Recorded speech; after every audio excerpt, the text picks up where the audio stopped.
We're going to look at inverse functions now and do a couple of practice problems just to make sure that the notes that you went through are clear.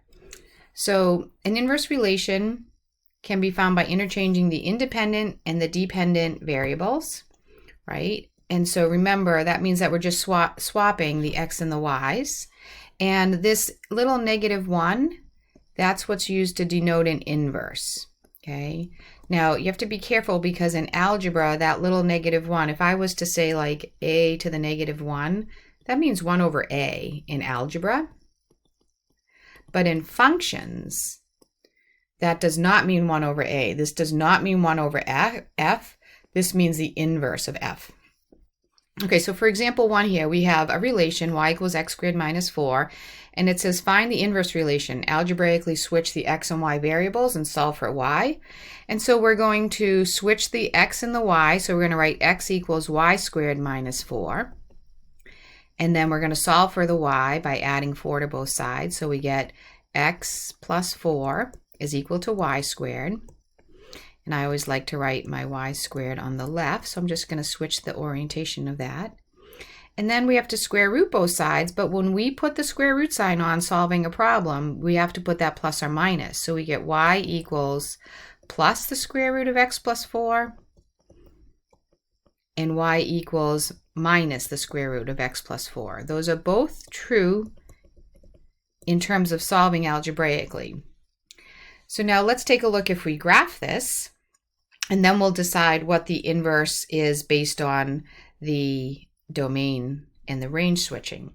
So if we take our original function and we say y is equal to x squared minus 4, and we'll start maybe with -2, -1, 0, 1, 2, 3.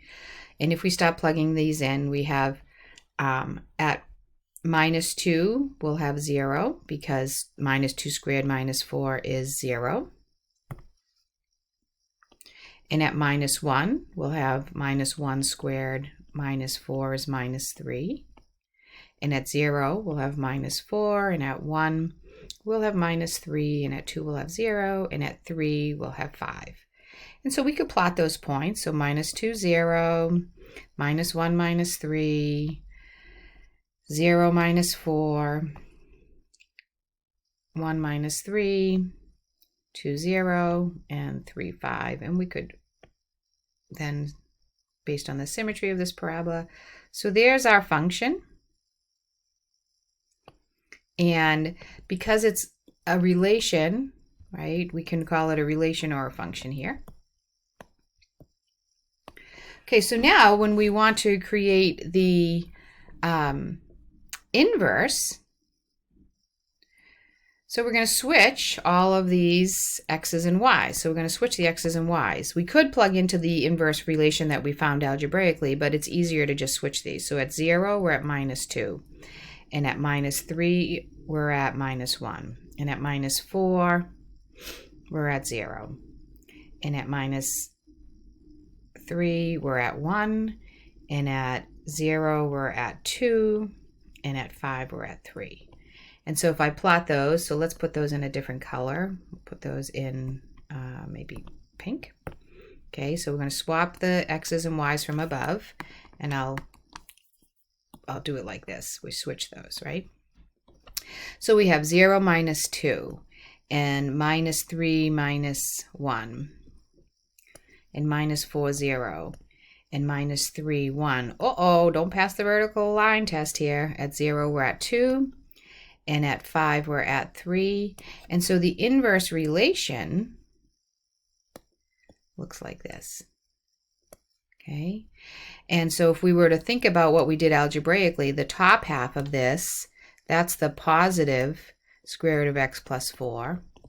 And the bottom half of this relation, that's the negative square root of x plus 4. And so the inverse to this, the inverse relation, is y equals plus or minus the square root of x plus 4. If we look at it, we can say that this is not a one-to-one, right? This is the function, and let me just change back to a different color here. So what we're looking at here in this case is that the function has an inverse that is not a function.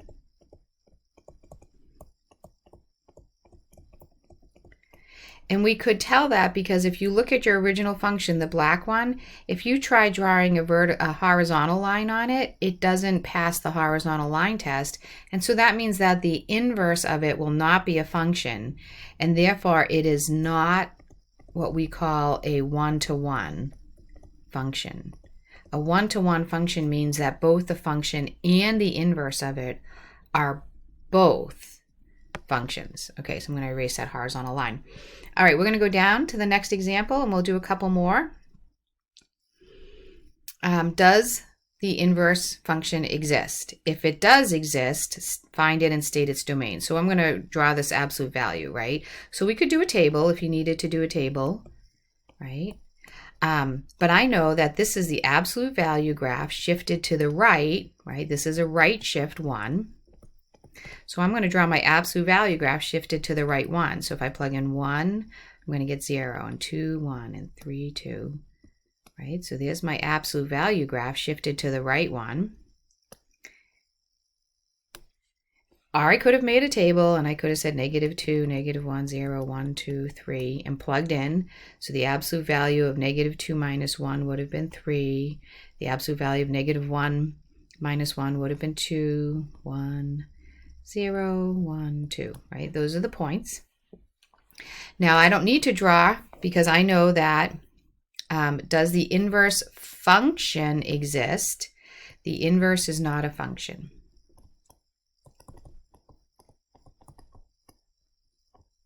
And so we're not going to worry about it. And how do you know it's not a function? Because we're going to draw the horizontal line, and the horizontal line hits twice, and so therefore the inverse is not a function. Okay, let's do example 4. So we have a square root. Now we know the square root of x graph. Oops, let me just move down a little bit. The square root of x graph looks like this. It starts at 0, 0, and it goes up to the right. And so this is going to be a right shift of 4, a transformation right shift 4 of the square root graph. So it's going to start at 4, 0, and then at 5, 1, and then at 8 it'll be at 2. And we could make a table and get this data. So the better you know transformations, the easier these problems are. So we'll start at 4 because we know that when x is 4, the square root of 4 minus 4 is 0. I can't put a number less than 4 in because, for example, the square root of 3 minus 4 is the square root of minus 1. That doesn't work. It's out of the domain, right? Because remember, anything square root of x minus 4, that means that in the domain, x minus 4 has to be greater than or equal to 0. So x has to be greater than or equal to 4. So we can start our table at 4. 5, so I do square root of 5 minus 4, square root of 1. And then I'm going to jump up to 8 just to make my numbers easy. Square root of 8 minus 4, square root of 4 is 2. And that's where I got these numbers. Okay? Now, if there is an inverse, so all we have to do is check the horizontal line test on this, and we see that the horizontal line test works. And so the inverse function for this is going to be, I'm going to switch these. So on my inverse, it's going to be 0, 4, 1, 5, 2, 8. So 0, 4, 1, 5, 2, 8. And there's your inverse going up like that. And notice, because in the lesson that you watched, you can see that that is symmetric over the y equals x line. If we were to draw a line between the corresponding points there, it would be perpendicular to that. Okay, what is the domain of, it says find the inverse function and state its domain. So the domain of the inverse function, and I'll put myself back in the pink since that was my inverse, the domain of the inverse function, well, it starts at x is 0 and it goes on to the right forever, right? So 0, it includes the 0 to infinity. That's the domain of the inverse function. If we wanted to do that algebraically, we could. So let me just erase this little scratch notes about domain. We could have said, so we knew that y equals the square root of x minus 4. So if we switch the variables, we get x equals the square root of y minus 4. And now to get y out, I have to square that radical. And so I get x squared is equal to, well, the square cancels the radical there, so we get y minus 4. And so y is equal to x squared plus 4. But see this function? That's a parabola. That implies that you would get this negative side. But that negative, this other side of this parabola, x squared plus 4, that doesn't exist in the inverse, because the inverse has to have, the domain of the inverse is the range of the original function, and the range of my blue function, right? So if I look at the blue function, the range of that, here's my blue, right? The range is all of the y values from 0 to infinity. There is no range, there's no y values that are negative, and so my domain of my inverse has to equal the range of the original.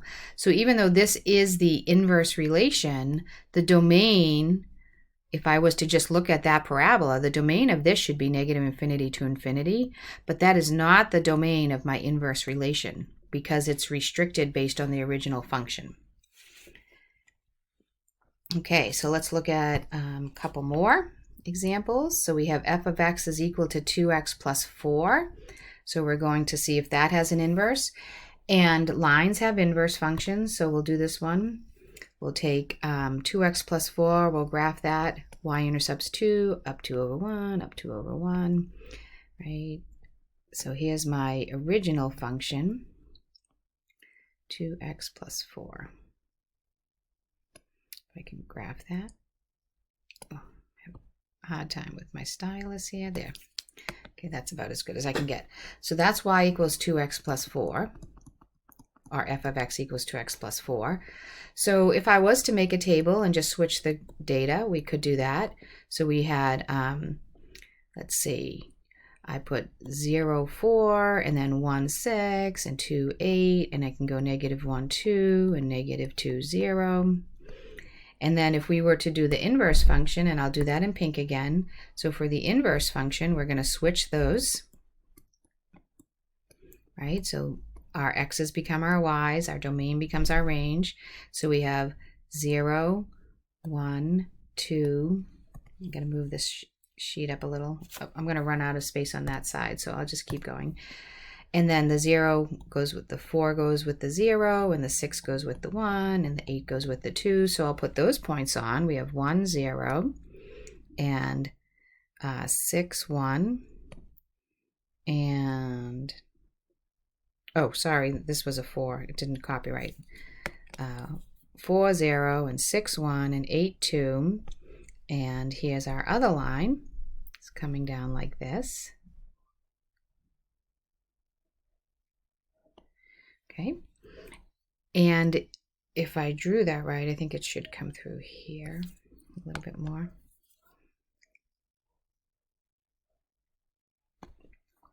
And so let's just take a look at the domain of this. So the domain of this line is negative infinity to infinity. And if we think back to the original function, the range of our original function was negative infinity to infinity, right? Because all of the, oops, didn't mean to do that. Let me put that line back in. Right? Because all of the y values exist on the blue line. So the range was negative infinity to infinity of the blue one. So on the purple one, the inverse, the domain is negative infinity to infinity. And if we look, if I drew this well, if I do a y equals x line, they're going to be symmetric over the y equals x line. Okay? And then this last one, which I wanted to do because it's a little bit harder. So let's do x minus 1 over x plus 2. And we're looking for whether or not this function has an inverse. So let's do it algebraically. So we have y equals x minus 1 over x plus 2. And so we're going to switch the variables. So I'm going to do it here. Let's see. So x equals y minus 1 over y plus 2. And I want to solve for y. So I'm going to multiply both sides by y plus 2 because I want to get rid of the fraction and then be able to solve. So we get xy plus 2x equals y minus 1. And now we want all of our y's together. So I'm going to add the 1 to both sides and subtract the xy from both sides. And I get 2x plus 1 equals y minus xy. And I can factor a y out, so I get y times 1 minus x is equal to 2x plus 1. And then divide both sides by 1 minus x, and we get y is equal to 2x plus 1 over 1 minus x. Okay, and that's the new function. Now, we haven't done a lot of rational equations yet, so you would want to graph this with your calculator, or you could graph it using a table of points, but you're going to have to be strategic about your points. And so I'm going to graph the original function in blue, keeping to my system that I have. So I have at x equals 1, it's going to cross the 0. We're going to have a horizontal asymptote out at y equals 1, and we're going to have a vertical asymptote at y equals 2. Oh, sorry, at x equals minus 2. Sorry, at x equals minus 2, there is a vertical asymptote. And it has a y-intercept of minus 1/2. So I don't expect that you can do this without your calculator yet. That's where we're heading in this class.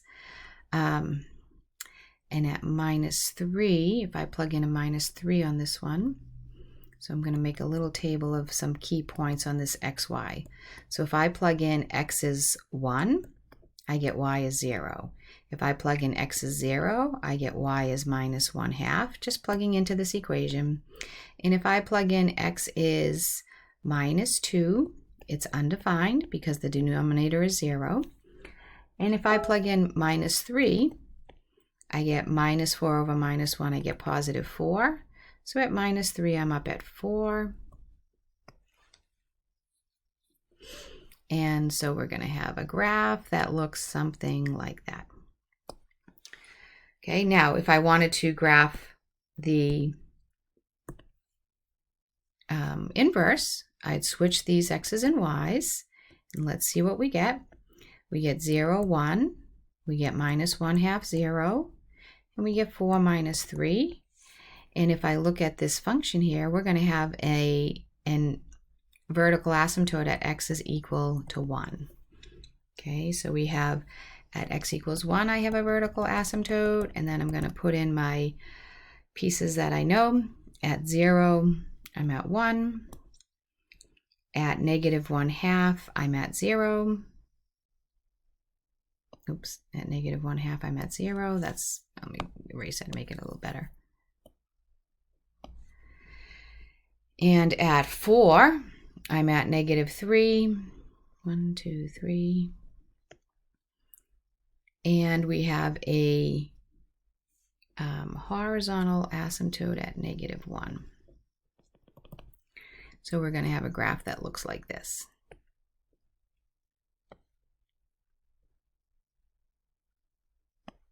Okay, and if we put the y equals x line up through the middle of it, what will happen is you'll see that these are symmetric over that y equals x line. If I drew the y equals x line better. And so the pink graph is the inverse relation to the blue graph. Now, I would expect for this one here, right now, you need your calculator. So you could plug that into your calculator. You could get some points, or on Desmos, you could get some points to make your table.